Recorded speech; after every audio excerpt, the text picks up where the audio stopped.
Hi friends, वाइश recipe channel की स्वागतम।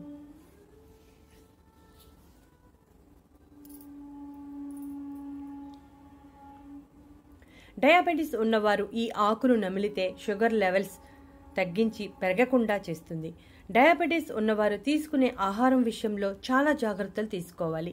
Diabetes నియంత్రణలో ఆహారం అనేది కీలకమైన పాత్రను పోషిస్తుంది. డయాబెటిస్ అనేది ఒక్కసారి వచ్చిందంటే జీవితకాలం మందులు వాడాల్సిందే. అయితే డయాబెటిస్ నియంత్రణలో ఉంచే ఒక ఆకు గురించి తెలుసుకుందాం. ఆ ఆకు ఏమిటో తెలుసా? అదే మారేడు పత్రం. అంటే పరమశివునికి ప్రీతిపాత్రమైన మారేడు పత్రం. మారేడు పత్రాన్ని బిల్వపత్రం అని కూడా పిలుస్తారు. డయాబెటీస్ ఉన్నవారిలో రోగనిరోధక శక్తి తగ్గిపోతుంది. దాంతో నార్మల్గా ఉన్నవారితో పోలిస్తే డయాబెటీస్ ఉన్నవారిలో అనారోగ్య సమస్యలు ఎక్కువగా వచ్చే అవకాశం ఉంది. డయాబెటీస్ అనేది గుండె, ప్యాంక్రియాస్, కిడ్నీ మొదలైన ముఖ్యమైన అవయవాల మీద ప్రభావాన్ని చూపుతుంది. కాబట్టి డయాబెటీస్ అనేది నియంత్రణలో ఉంచుకోవాల్సిన అవసరం ఎంతైనా ఉంది. డాక్టర్ ఇచ్చిన మందులను వాడుతూ ఇలా ఇంటి చిట్కాలను ఫాలో అయితే చాలా ఎఫెక్టివ్గా రక్తంలో చక్కెర స్థాయిల నియంత్రణలో ఉంచుకోవచ్చు. మారేడు పత్రాన్ని ఆయుర్వేదంలో ఎక్కువగా వాడుతూ ఉంటారు. డయాబెటీస్ నిరోధించే గుణాలు ఉన్నాయని శాస్త్రీయంగా నిరూపణ జరిగింది.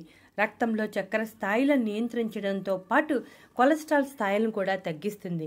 ఎందుకంటే డయాబెటీస్ ఉన్నవారిలో కొలెస్ట్రాల్ స్థాయిలు చాలా వేగంగా పెరిగిపోతూ ఉంటాయి. దాని మీద కూడా దృష్టి పెట్టాల్సిన అవసరం ఉంది. మారేడు పత్రంలో హైపోగ్లైసిమిక్ మరియు యాంటీ ఆక్సిడెంట్ లక్షణాలు ఉండటం వలన డయాబెటీస్ నియంత్రణలో సహాయపడుతుంది. ప్రధానంగా ప్యాంక్రియాస్ గ్రంథిని బలపరుస్తుంది. ఇన్సులిన్ ఉత్పత్తిని పెంచుతుంది. రక్తంలో చక్కెర స్థాయిలు నియంత్రణలో ఉండేలా చేస్తుంది. అయితే ఈ మారేడు పత్రాన్ని ఎలా తీసుకోవాలి అనే విషయానికి వస్తే 3 పత్రాలు అంటే 3 దళాలు తీసుకుని మనం నీటిలో వేసి మరిగించి ఆ నీటిని వడగట్టి తాగాలి. ఈ విధంగా ప్రతిరోజు చేస్తూ ఉంటే చాలా మంచి ఫలితాన్ని పొందవచ్చు. లేదంటే 2 ఆకులను తీసుకుని శుభ్రంగా కడిగి నమిలి మింగవచ్చు. ఈ రెండింటిలో ఏ విధానాన్ని ఫాలో అయినా డయాబెటీస్ అనేది నియంత్రణలో ఉంటుంది. ఈ మధ్యకాలంలో మనలో చాలామంది ఈ మారేడు చెట్టుని ఇంట్లో వేసుకుంటున్నారు. కాబట్టి ప్రతిరోజు ఉదయం సమయంలో తీసుకుంటే చాలా మంచి ఫలితాన్ని పొందవచ్చు.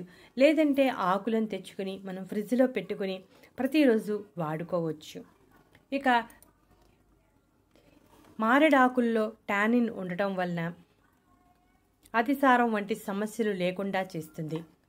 యాంటీ ఫంగల్, యాంటీవైరల్ లక్షణాలు ఉండటం వలన సీజన్ మారినప్పుడు వచ్చే ఇన్ఫెక్షన్స్ రాకుండా కాపాడుతుంది. చూసారుగా ఫ్రెండ్స్, మీరు కూడా ఈ మారేడు ఆకులను ఉపయోగించి డయాబెటీస్ నియంత్రణలో ఉంచుకోవడానికి ప్రయత్నం చేయండి. ఈ వీడియో నచ్చితే లైక్ కొట్టండి.